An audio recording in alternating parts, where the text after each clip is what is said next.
Today is Sunday. Sammy and I, my girlfriend, just got down here to the coal crop field, and today we're gonna be picking a couple crates of cabbage and cauliflower. We're not gonna get a lot because we have some that we brought back from Scranton on Friday, and we wanna get that used up first. It's not bad in any way. It's just, we wanna keep it fresh, basically, always. The cabbage is finally growing now that we got some rain. Not a lot, but we did get a little. So right down the row here, we got a bunch of nice heads. Back there, you can see we picked through it a couple times, but still we have a lot there. Down that end though, we've been cleaning it really hard. And on this side as well, you can see there's almost nothing there. So we're gonna get some regular and some Savoy, and then we'll move down below into the cauliflower.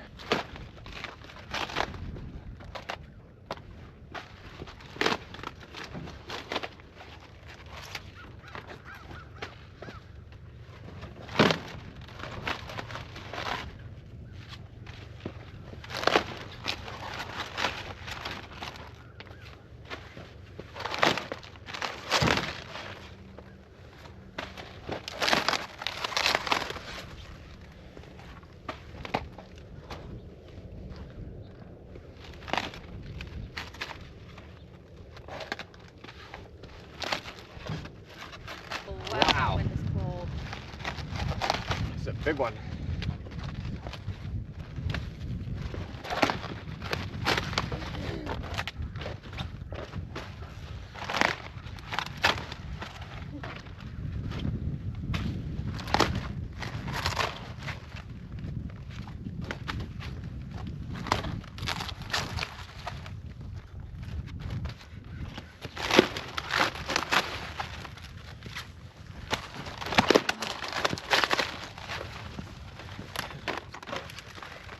How did you drop that?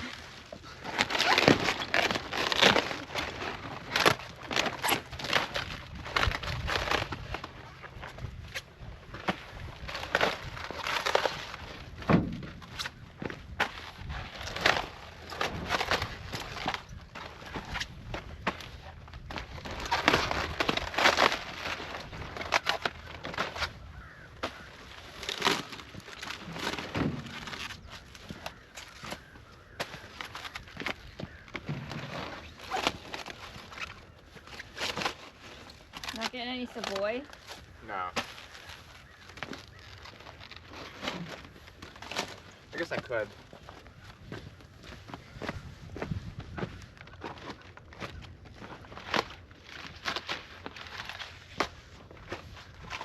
Just peel a couple of those outer layers off. Stuff.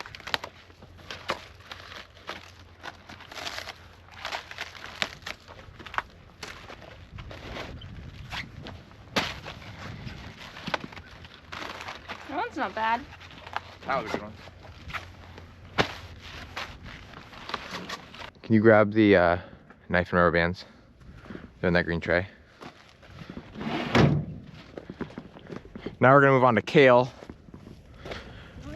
Kale's back here because we cut the whole tops off now. Like I was saying earlier in the season, kale's awesome because you can keep cutting it and it keeps growing, but once the winter months come, it's just not gonna grow anymore. So we started cutting off just the tops because that's basically the end of it. And so usually what we do is we'll cut off all the lower leaves and leave this top. But now that it's not growing, we'll just cut this whole thing right off, and it makes it easier. And so that's what we're doing right down the row. Probably from what we've been taking so far, I would say this will get us to around 3 or 4 days at market, which is good because we only have like 5 or 6 days left. So I'll cut it. Sammy's gonna rubber band. And you can see there's like, I don't know, 10 leaves on there. Some are bigger, some are smaller. But it comes out to a pretty good sized bunch. Go up as high as you can. That's good. If there's any yellow leaves, I'll just take them off. But this one actually has more leaves on it than we need for a bunch. So I'm gonna take and cut off some of these good lower ones. As long as they're nice. And we'll bunch this up here. You gotta... Did it fall out? Oh, this one. That's a good bunch. Good.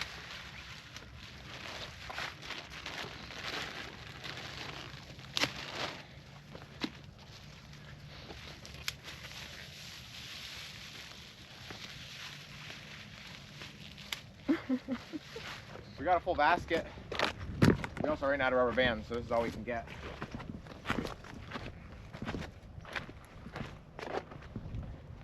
Sammy, you can show them here the cauliflower. We lost a couple of the heads here, probably like 10. They just got overgrown. I don't know. Maybe we could pick some of these ones. They're a little bit brown on top, but I think if you cut that off, they'd be just fine. I don't know. For now, last thing we're gonna get is cauliflower. Try and get a couple purple, but they're basically done. I would say you've only got about 1 or 2 pickings of regular white cauliflower left. And they're not big.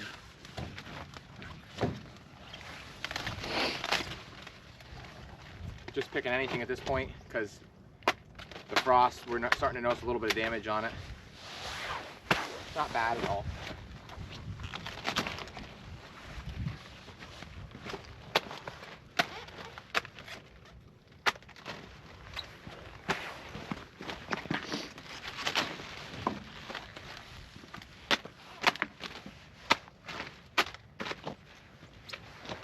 So we're just about done.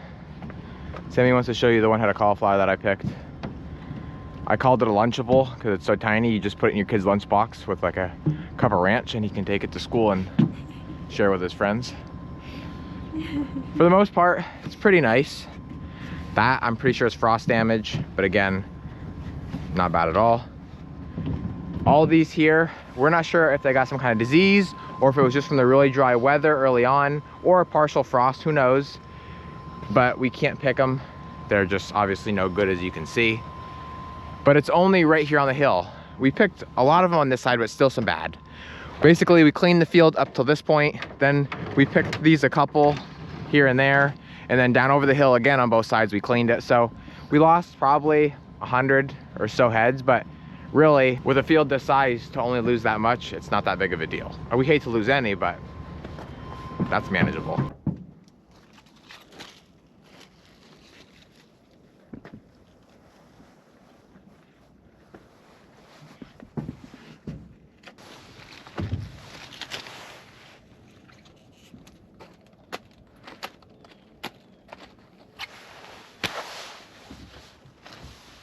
One more. That's it? Yep. Done? Yep. Wow.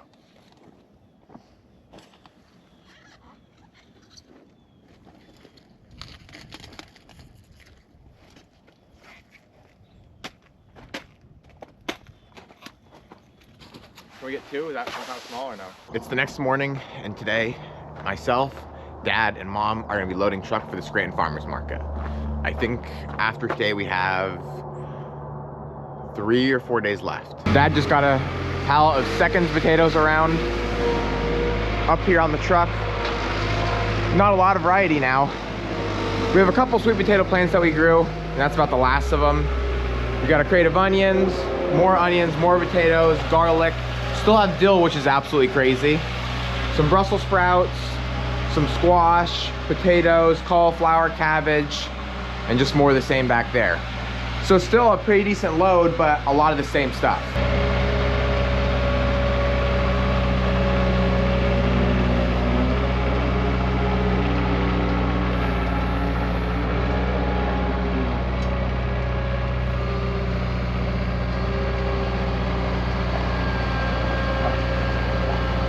While he loads that on, I'm gonna go down to the barn, see our garlic situation. We took a lot of garlic to our farm market. The toes that we broke apart for planting that we didn't need, and just whole bulbs. And it's selling very well, which is good. And so now we gotta get more from the barn to take to Scranton. Morning, Lil, come here. Daisy's up at the house. Nil bean.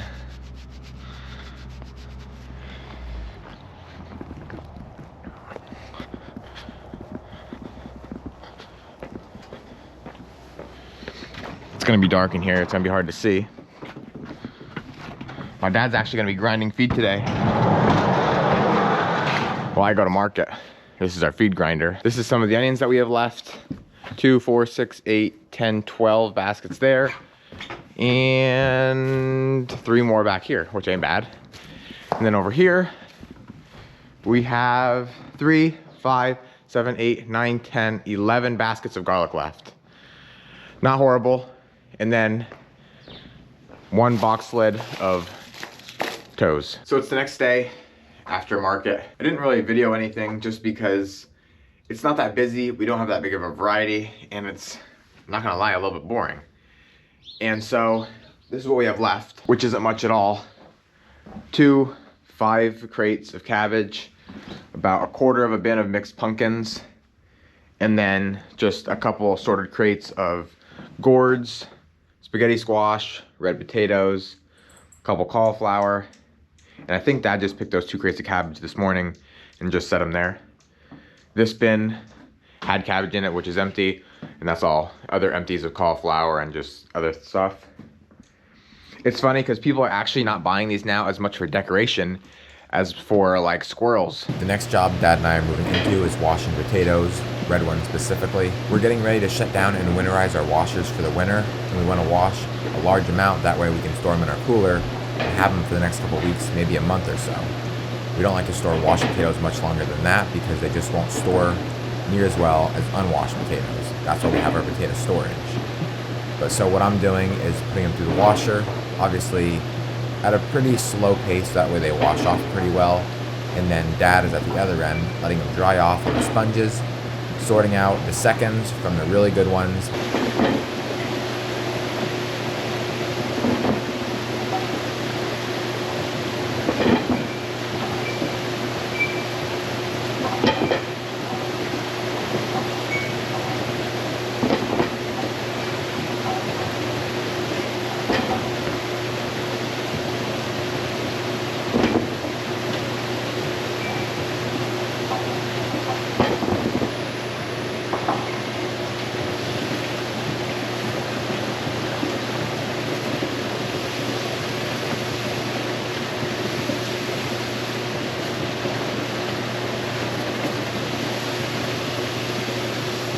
So it's the next day. Dad and I finished washing all his potatoes, and I think now we are officially done washing potatoes for the season. We still have, I think, 5 bins left, like 2 or 3 white and 2 red left down in our storage, but they'll be now strictly for bagging, and that'll last us into the winter at our home farm market. And so what that means is that it's time to get these washers cleaned up. Obviously, with how dirty the potatoes are, when they get washed off, all that dirt falls down underneath the washer, and then it cakes up underneath here. And I'll show you here, you can see, especially since we've been washing a lot lately, how thick that mud gets in the bottom. And yeah, we probably could have cleaned it out a little bit sooner, but it doesn't really matter because it just sits here anyway.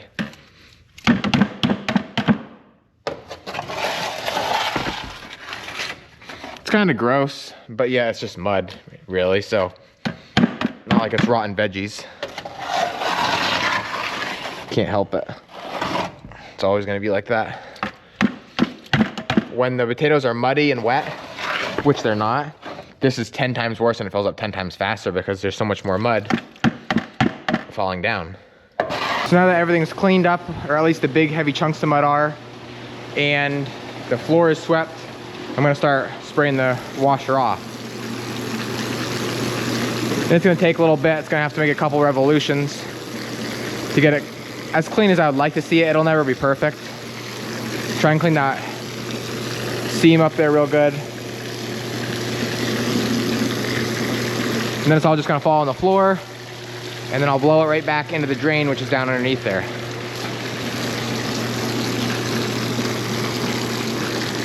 And then after this, we'll be washing the inside of the washer.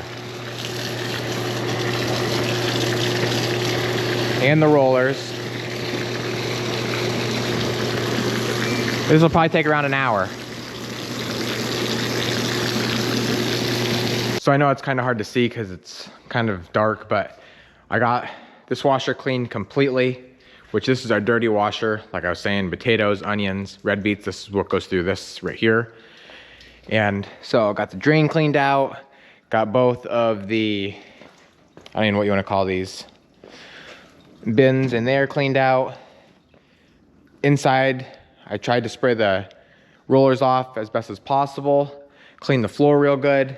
I even cleaned the trays out of the cleaner washer as well, but I didn't do the inside yet because we still have all of these butternut and spaghetti to wash yet. Not the sugars, we won't wash those. But these are pretty dirty and there's a lot left that we're gonna sell yet. So I was about to wrap up for the day and then Sammy showed up. So I decided to wash some of those spaghetti and butternut. We actually already did the butternut. This bin is now empty. We got like 3 or 4 crates of them and now we moved on to spaghetti. I don't think we'll finish this bin off, but we're gonna put a pretty good dent in it. We've already got 2 of those done. They're so much nicer when they are cleaned. They almost look fake.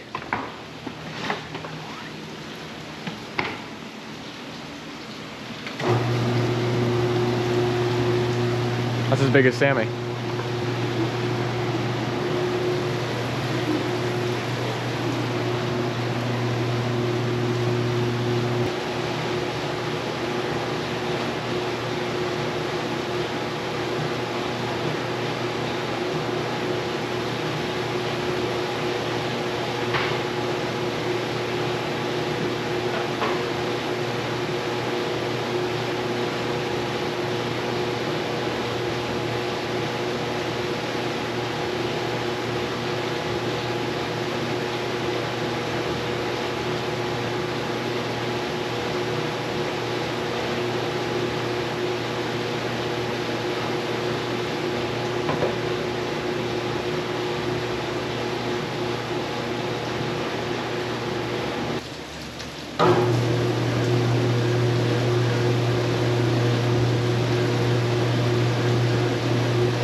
There we go, it's cool, you're great.